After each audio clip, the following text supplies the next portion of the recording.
Bueno, buenos días, me pillaron haciendo cosplay de Giorgio Jackson.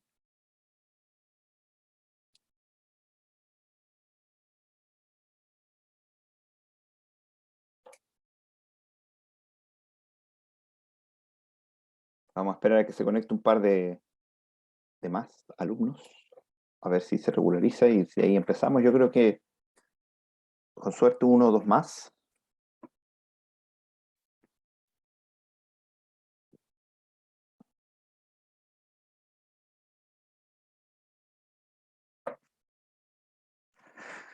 Ah,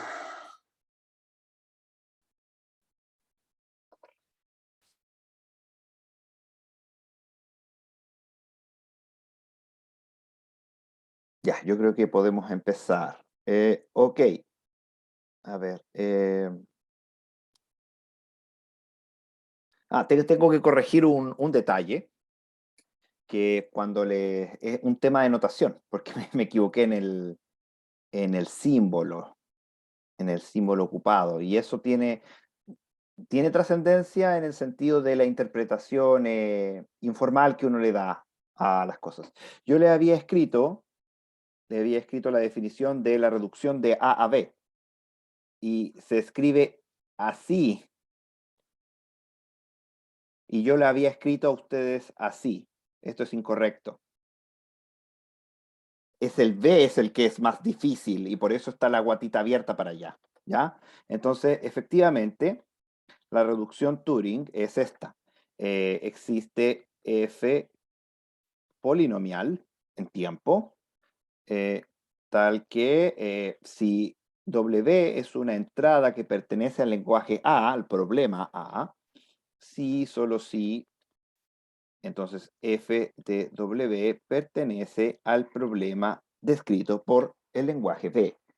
Y efectivamente aquí es el B, es el problema más difícil, no A. Entonces, cuando uno trabaja con estas cosas, voy a corroborar de que no me haya equivocado de nuevo en la simbología, es la guatita abierta hacia la derecha. La guatita abierta hacia la derecha. Guatita abierta hacia la derecha. Perfecto, sí. ¿Qué es lo que quiere decir? Lo que quiere decir es que si yo tomo que este problema es, comillas, comillas, por favor, porque no es así, pero comillas, más fácil que este.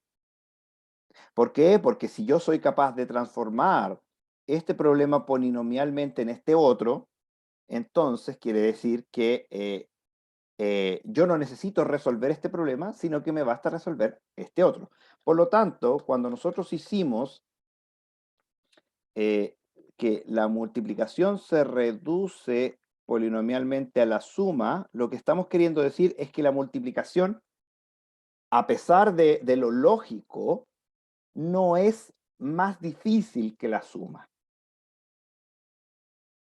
En este sentido, en el sentido de trabajo polinomial, de trabajo de ese sentido, ¿ya? Ya, aclarado ese punto, entonces podemos continuar. ¿Estamos bien? ¿Estamos claros? ¿Sí? Esto lo vimos la clase pasada, ayer. Y vimos algunos ejemplos. No sé si es necesario que repita este ejemplo, la reducción de la suma. ¿Hay alguien que no haya venido ayer como para repetirle rápidamente este ejemplito antes de pasar a lo que vamos a ver hoy día?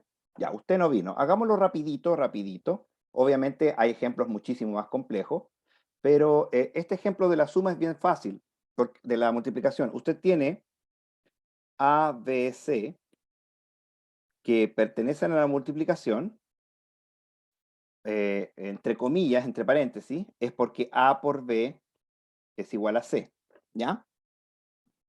Pero uno puede no ocupar la multiplicación y ocupar la suma. Entonces, voy a crear la función f que se va a aplicar sobre A, B y C y me va a dar lo siguiente. Voy a declarar un acumulativo igual 0, hago un ciclo for desde 1 hasta B, donde a S le sume A, y finalmente retorno si es que C es exactamente igual a S. fíjese que este pedacito de código que hice yo acá, no ocupo la multiplicación, no estoy multiplicando en ninguna parte. Sin embargo, el pedacito de código me responde true, verdad, si es que A por B es igual a C. Por lo tanto, y además esta transformación que hice es tiempo polinomial. ¿Por qué? Porque hay un ciclo for nomás, donde el ciclo for se demora tiempo igual a B. Por lo tanto, es polinomial en B, en realidad es lineal en B. Por lo tanto, nosotros en este sentido decimos que la multiplicación no es más compleja que la suma. Porque para multiplicar, no necesito nada más que sumar. ¿Ya? ¿Se entiende, Alejandra? No sé si es Alejandra, Alexandra se debería decir, ¿sí? Ya, hay ejemplos más complejos, pero bueno, lo vimos en la clase pasada y ahí usted lo puede repasar tanto la grabación de la clase pasada como los videos cortos que están en la lista de reproducción. Ahora, lo interesante es que esta reducción CARP o reducción polinomial o mal llamada reducción Cook, yo le ocupo ese nombre y no debería ser así, se ocupa para clasificar. Vamos a llamar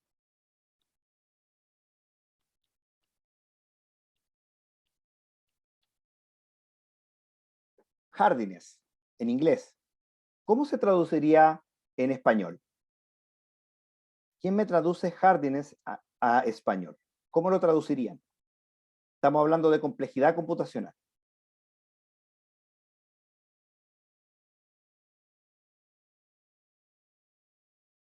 Entonces, cuando decimos que un problema es hard, dureza, de hecho, dureza, es el término que se ocupa en computación para hablar de hardiness.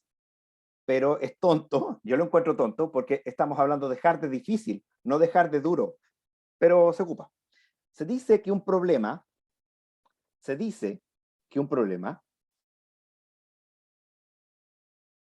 es C hard,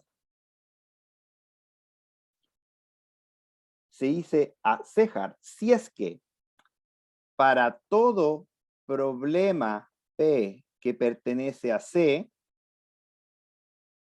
perdón, claro, se dice que un problema, en todo caso acá me faltó, pues, se dice que un problema es C hard, así que tengo que definir el problema. Se dice que B es C hard si para todo problema en C se tiene que P se reduce polinomialmente a B. Quizá ocupe más la letra, no voy a ocupar P, voy a ocupar otra letra. A. Por eso es no hard de duro, sino hard de difícil. Es el problema más difícil en C. Porque si todos los problemas son más simples que B, entonces B es más difícil. Por eso es C hard en C difícil. Pero en realidad, si uno lo dice en español, extrañamente se le llama C duro, dureza. ¿Ya? Entonces, si todo problema dentro de un conjunto se puede reducir a un problema en particular B, reducción polinomial, entonces este B se le denomina C duro o C hard. ¿Ya? ¿Estamos? Adicionalmente, voy a correr esto un poquito más para arriba. Adicionalmente, también lo voy a reducir porque necesito espacio, no, nunca tanto. Ahí. Adicionalmente, tenemos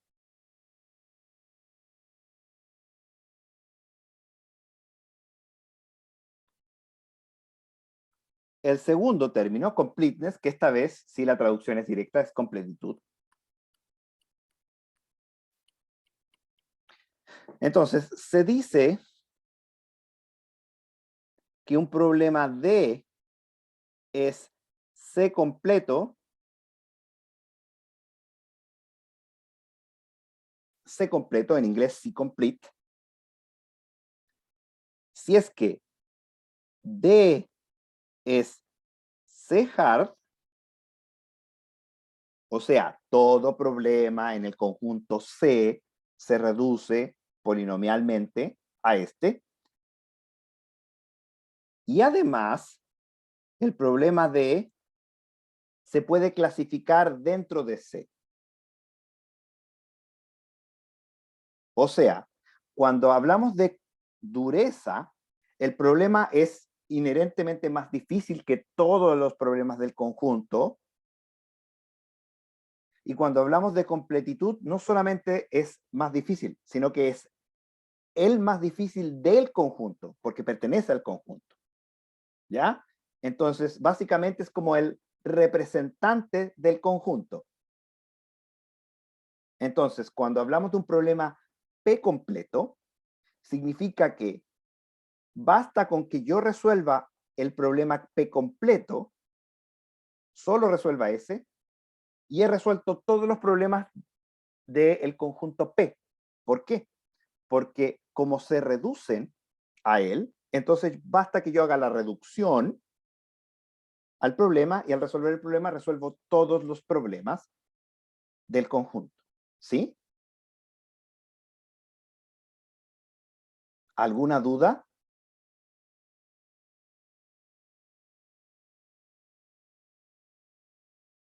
En particular, imagínense que yo tengo un problema que ¿qué letra no he ocupado? Tengo un problema F. Tengo un problema F que es NP completo. Si yo tengo un problema F que es NP completo, significa que F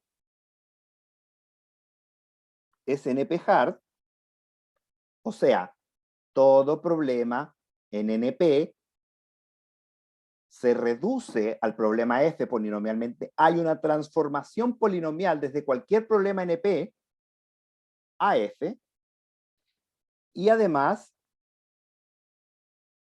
F pertenece al conjunto, por lo tanto F es parte de él. Entonces, imagínense, ¿qué pasa si F puedo resolverlo en tiempo polinomial? ¿Qué pasaría? Esta fue una pregunta de certamen de un año pasado. ¿Qué pasa si F se resuelve en tiempo polinomial? ¿Qué pasaría?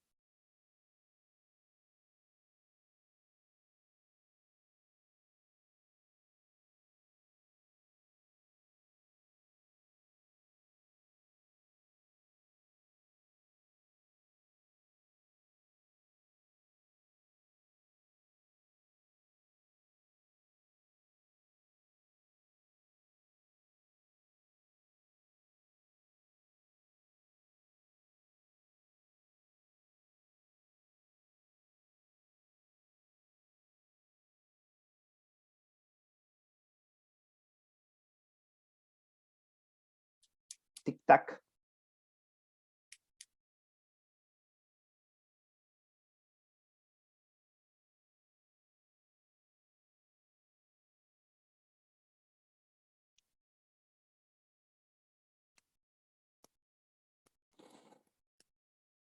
A ver.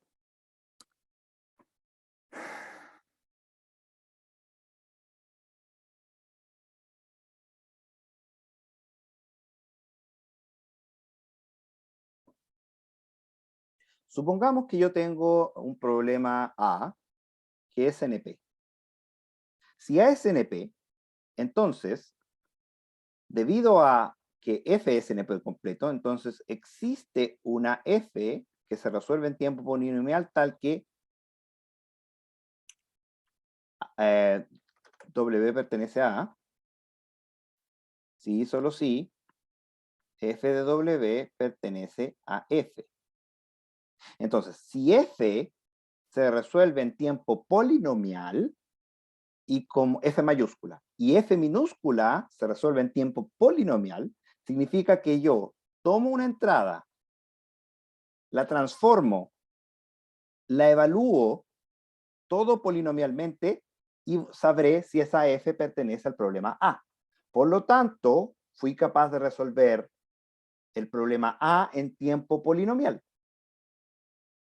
Por lo tanto, NP sería, en este caso, igual a P, porque todo problema NP se resolvería en tiempo polinomial.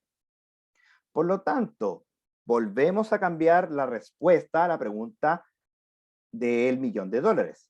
Ahora, la pregunta del $1.000.000 se transforma en: si tengo un problema NP completo, ¿ese problema se puede resolver en tiempo polinomial? ¿Sí o no? Por lo tanto, nos interesa, más que un problema cualquiera en NP, o todos los problemas en NP, nos interesa un solo problema. Un NP completo. ¿Ya? Entonces, ¿cuál es un problema NP completo? SAT es NP completo. SAT, no el 2SAT, el 2SAT no, el SAT en general. El 2SAT es una restricción bien particular, por lo tanto, no aplica, ¿ya? Yo les voy a demostrar que SAT es NP completo. Vamos.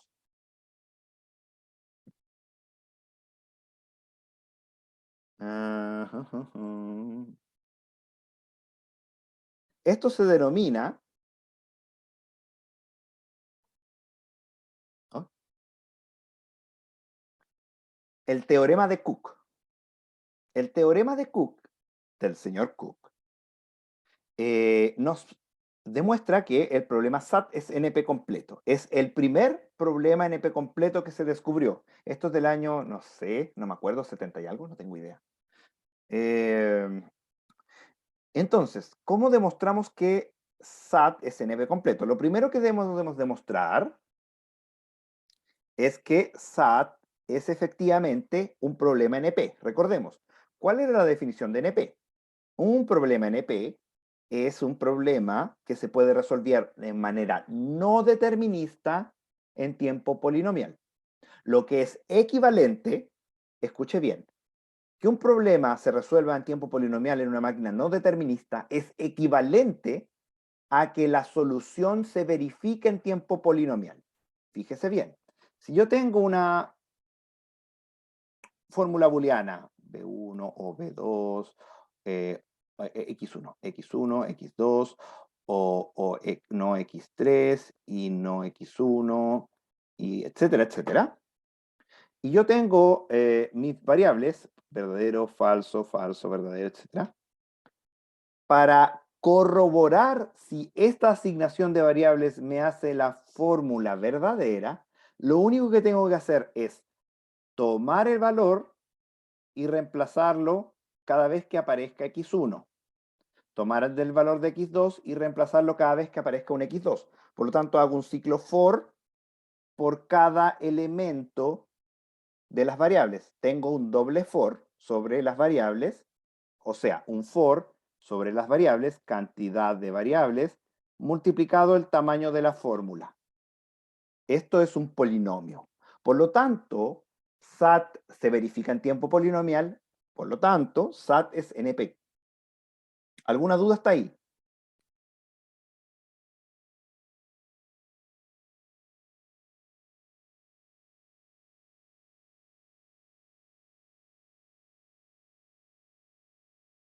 No, ya, perfecto. Sigamos. Ahora tengo que demostrar, y esta es la parte compleja, no espero que ustedes sean capaces de hacerlo, pero traten de entenderme, ¿ya? Lo que nosotros vamos a hacer, que lo voy a enseñar en la próxima clase, y eso va a ser el proyecto 2. Así que esta parte en particular no entra en el certamen de la próxima semana. Va a ser evaluada en el proyecto número 2. SAT es NP-hard. ¿Cómo soy capaz de demostrar que todo problema se reduce a SAT? ¿Cómo NP? ¿Cómo caracteriza? A ver, recordemos, un problema está en NP si es que existe una máquina de Turing no determinista que lo resuelve en tiempo polinomial. Esa es la clave. Por lo tanto, yo voy a expresar el historial de una máquina de Turing. ¿Cómo es el historial de una máquina de Turing? El historial de cómputo. Primero tenemos nuestra cinta. Ustedes pasaron por máquina de Turing, así que deberían entender esto, ¿no? Tenemos una cinta con la entrada. Acá tenemos nuestra entrada. A, B, A, B, B, A. Tenemos la entrada. Tenemos un cabezal apuntando a la posición 0 y tenemos nuestro estado interno. Ahora, si, ojo, el cálculo se hace en tiempo polinomial, significa que, por ejemplo, supongamos que me demoro 100 pasos en resolver la máquina de Turing. 100 pasos. ¿Cuál es la máxima cantidad de celdas que soy capaz de ver con el cabezal si me demoro 100 pasos? ¿Cuál es el máximo cantidad de celdas que soy capaz de ver? Le ayudo un poquito. Recuerde que por cada paso, la máquina de Turing puede solamente moverse un espacio hacia la derecha o un espacio hacia la izquierda. Entonces, recordemos, tengo 100 pasos. Si tengo 100 pasos, ¿cuántas celdas nuevas es capaz de ver el cabezal? En el paso 0, veo una celda. En el paso 1, si avanzo un espacio, veo una celda adicional. Llevo 2 celdas. ¿Cuántas celdas máximo veo en 100 pasos? 100. 100, exacto. Si es que llegara a avanzar un espacio por tiempo, por unidad de tiempo, veo 100 máximo. Por lo tanto, ¿cuál es el ancho que necesito para un historial que se demora P de n pasos? Necesito a lo más P de n celdas. A lo más. Ahora, yo sé que me demoro P de n tiempo. Por lo tanto, la cantidad de tiempo y la cantidad de celdas que yo veo, y este es el historial, es P de n celdas por P de n tiempo, o sea, la cantidad de celdas totales que tengo es P de n por P de n. P de n cuadrado. Y el cuadrado de un polinomio es un polinomio. Así que la cantidad de celdas que necesito para ver el historial de cómputo de una máquina de Turing, que se demora tiempo P de n, es P de n cuadrado. Y lo único que tengo que corroborar es que cada instrucción nueva, o sea, cada tiempo nuevo, tenga sentido. O sea, yo mueva el cabezal en la dirección que dice la instrucción, etcétera, etcétera. Eso es lo que voy a corroborar. Pero lo voy a corroborar ¿cómo? Con fórmulas de verdad. Así que, 1. Tengo una variable que dice verdadero si es que en la celda I está el símbolo J en el paso K de cálculo. Vamos a verlo para que se entienda, por favor. Aquí está mi historial. Aquí está mi historial, acá tengo mis celdas. Esta es la posición 0. Supongamos que acá, en esta celda, tengo el carácter 1. Por lo tanto, la variable t evaluada en la casilla 0, 1, 2. En la casilla 2, el símbolo 1 en el tiempo k, tiempo 0, tiempo 1. La casilla, la variable t, en la casilla número 2, símbolo 1, tiempo 1, es verdadera. ¿Por qué? Porque hay un 1 en la segunda casilla en el paso de cálculo 1. Por el contrario, si yo quisiera evaluar eso mismo, pero en la casilla digo que hay un 0, es falso. ¿Por qué? Porque en esa casilla no está el símbolo 0, está el símbolo 1. ¿Entienden qué es lo que es T de IJK? ¿Sí?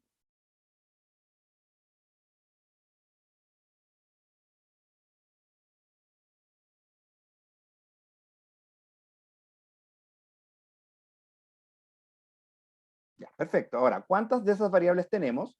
Como les dije, la cantidad de casillas que tengo es PDN por PDN, PDN cuadrado, y eso lo tengo que multiplicar por la cantidad de símbolos. Pero como la cantidad de símbolos es estática, generalmente 2, entonces la cantidad es un cuadrático sobre el polinomio. Esa es la cantidad de variables t.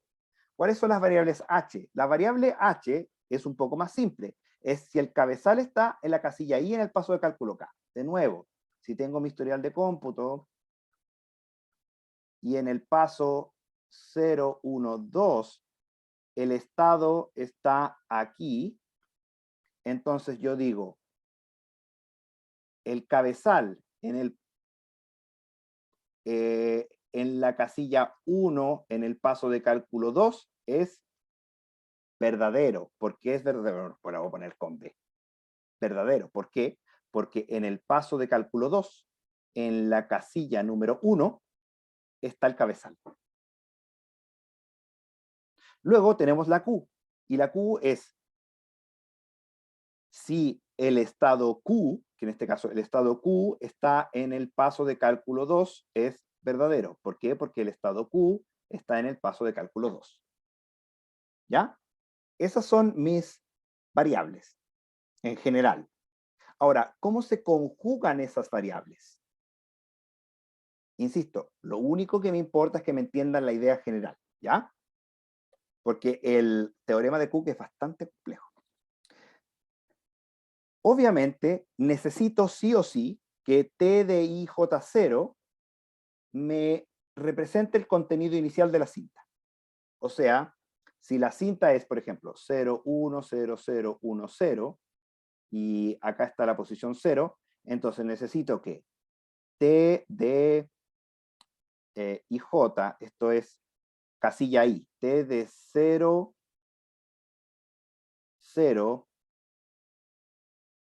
0 sea verdad. ¿Por qué? Significa que en la casilla 0, el símbolo 0, en el paso de cálculo 0, coincide. Entonces tengo que tener T de 0, 0, 0, lo voy a escribir así, T de 0, 0, 0 y T de, esto es, el primero es la casilla, T de 1, 1, 0 y T de 1, 2, 0, 0 y T de 3, 0, 0 y T de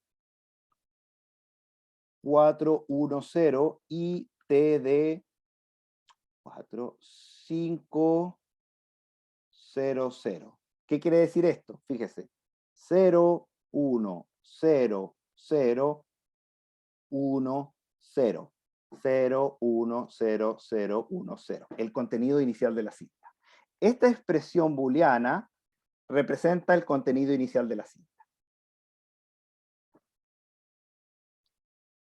Este, que es una sola, dice el estado inicial de la máquina. O sea, siempre debo tener Q de Q0, 0. Siempre debe ser así. Ese debe ser true. H de 0, 0 debe ser true, significa que el cabezal está en el tiempo 0, en la posición 0.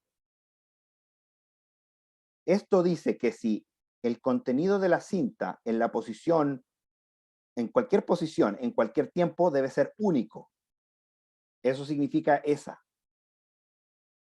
Esta instrucción significa que si en el historial, voy a poner una parte del historial, aquí está 0 y el cabezal no está, por ejemplo, el cabezal, supongamos que el cabezal está acá. Si acá, en esta parte, hay un 0, entonces en el siguiente paso de cómputo debe mantenerse ese símbolo 0. ¿Por qué? Porque el cabezal no puede afectar otra celda que no sea a sí misma.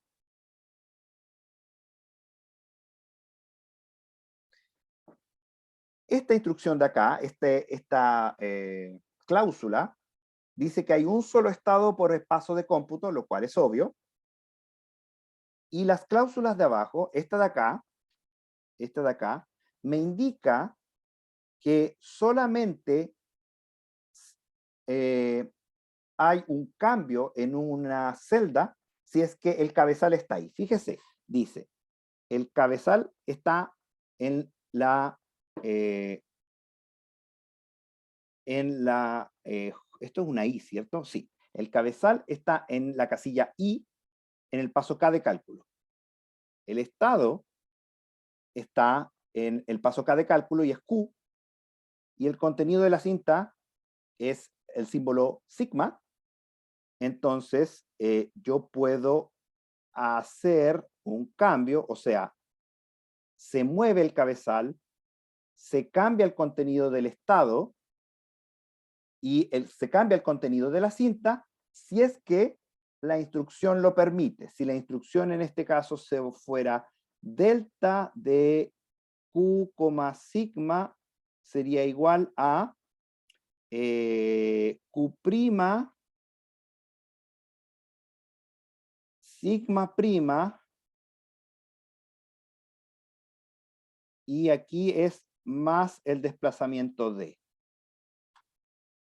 Fíjese bien que aquí lo que cambió fue del símbolo sigma al símbolo sigma prima, de la posición K a la posición, perdón, de la posición I a la posición I más D, D es más 1 o menos 1 o 0.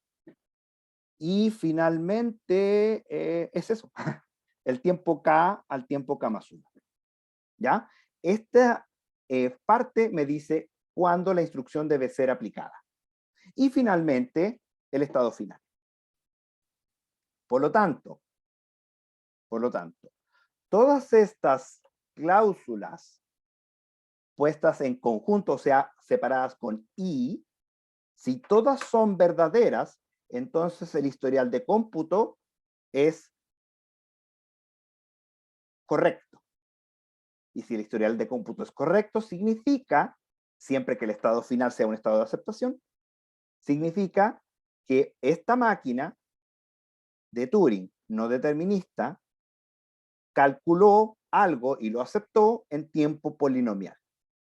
Entonces, transformé un cómputo en tiempo polinomial de una máquina de Turing no determinista, lo transformé en tiempo polinomial, porque fíjese que cada una de estas variables y cada una de estas cláusulas es un polinomio respecto al tiempo. Así que me demoré tiempo polinomial en transformar la máquina de Turing en fórmulas booleanas. Por lo tanto, si esta fórmula booleana admite un true, el historial de cómputo es factible. Si esta fórmula booleana es una contradicción, significa que el cómputo de la máquina de Turing no puede ser correcto. Por lo tanto, acepta y rechaza. En ese sentido, como, insisto, cualquier problema NP completo es el cálculo de una máquina de Turing no determinista, hemos reducido cualquier problema no determinista en tiempo polinomial a una fórmula booleana. Por lo tanto,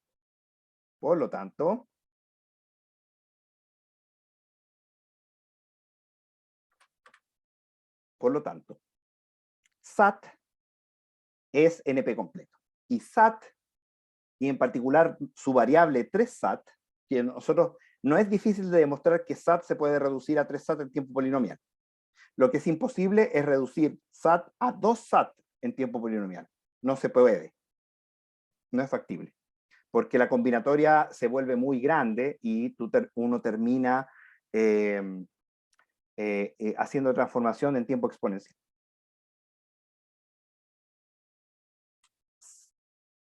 El teorema de Cook nos demostró, la idea es que entendieran la idea nomás, ojo, ¿ya? El teorema de Cook nos demostró que SAT es el primer problema NP completo. Por lo tanto, volvemos a cambiar el problema del $1.000.000. ¡Ay, Dios mío! ¿Qué pasó acá? $1.000.000.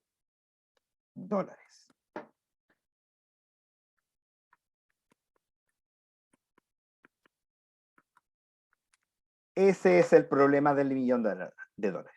¿Es capaz usted de resolver SAT en tiempo polinomial? La respuesta es sí, gana $1 millón. Tiene que mostrar el algoritmo. Si la respuesta es no, tiene que demostrar que no existe algoritmo que haga SAT resolverse en tiempo polinomial y también se gana $1 millón. Obviamente, encontrar el algoritmo parece más fácil, no fácil en el sentido de que es fácil encontrarlo, sino que es fácil escribir un algoritmo más que demostrar que no existe un algoritmo, ¿no? Es más fácil un ejemplo que un contraejemplo que una demostración general. Y esto, efectivamente, los científicos e investigadores de las ciencias de la computación han gastado los últimos 40, 50 años de su vida tratando de encontrar un algoritmo que resuelva SAT en tiempo polinomial. Hasta ahora no hay ningún intento exitoso. Hay un tipo que fue muy famoso que trabajaba, creo que para la IBM, y hubo un tremendo revuelo porque hizo un documento de 100 páginas demostrando, ocupando geometría multidimensional, no tengo idea cómo lo intentó, que trataba de demostrar que SAT, no existe algoritmo que resuelva SAT en tiempo polinomial. El documento tenía un error en la página 56. En la página 56 de 100, un error. Cuando se lo dijeron, el tipo dijo, no, es un error menor, lo voy a solucionar. Hasta ahora no lo ha solucionado. Por lo tanto, el $1 millón sigue abierto. Ya, así que cualquiera de ustedes que quiera ganarse $1 millón, ahí está. Existen algunos problemas que son conocidos, completos. Por ejemplo, el problema de programación lineal o el problema del circuito booleano son P completos. En realidad casi cualquier problema P es P completo. NP completo, el problema de SAT, que ya hablamos. También está el problema de la mochila, que ustedes, no sé si se conocen el problema de la mochila. Tienen un compartimento de cierta capacidad y le dan diversos ítems y se le quiere llenar el compartimento lo más posible, que la cantidad de espacio en el compartimento sea lo más cercano a cero. Ese es el problema de la mochila. También es NP completo. ¿Ya? Problemas p-space completo también existen, por ejemplo, la completitud de una expresión regular o si una palabra pertenece a una gramática libre de contexto. Nosotros vimos expresiones regulares y gramáticas libres de contexto el semestre pasado. Entonces está el refraseo del $1 millón y aquí les dejo una página, no sé si la podemos ver, a ver, intentemos. ¿Puedo, no?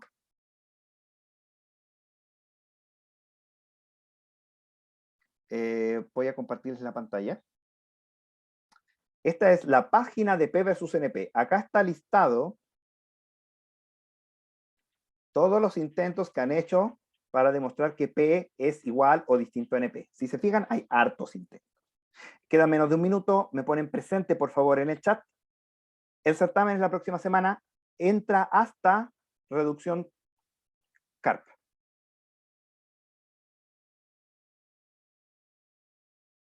Esta última parte la evaluaremos en el proyecto número 2. La última clase es el jueves. Nos queda una clase. Nos vemos la otra semana y el certamen yo creo que se los va a pasar el lunes para que lo resuelvan.